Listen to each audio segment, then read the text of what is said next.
આજે તો મુરિયાની પાવન ધરતી પર હતી સદીમાંની રમેલા ને ત્યાં આવી ગયા આપણે નીતિનભાઈ કોલવાડા. આપણે નીતિનભાઈ કોલવાડા જ્યાં જવા હોય ત્યાં કાયદેસરના ચક્કા જામ જ જોવા મળે આપણને. રામ રામ મારા વાલા, અમારા લોકોમાં સ્વાગત છે તમારું. ચલો મિત્રો, હવે આપણે આગળ વધીએ અને કેવી બૂમ પડાઈ રહ્યા નીતિનભાઈ કોલવાડા કહેજો જરા.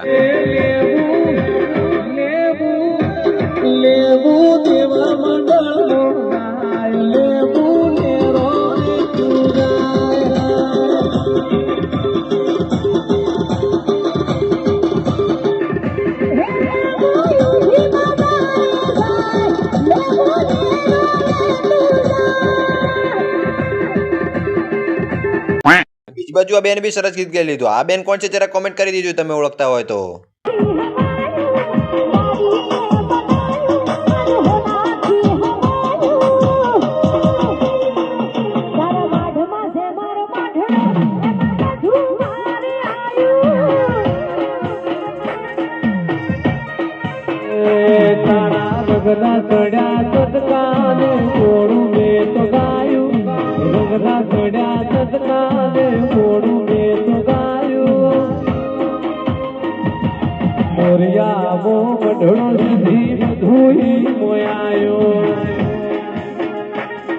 તો મિત્રો, આપણા જોડે નીતિનભાઈના શૂટ કરેલા બીજા બી કટ પડ્યા છે, તો આપણે પાર્ટ 3 માં બતાવીશું એ બધા. આ વિડીયો કેવો લાગ્યો જરા કોમેન્ટ કરી દેજો અને મળીએ બીજા વ્લોગમાં.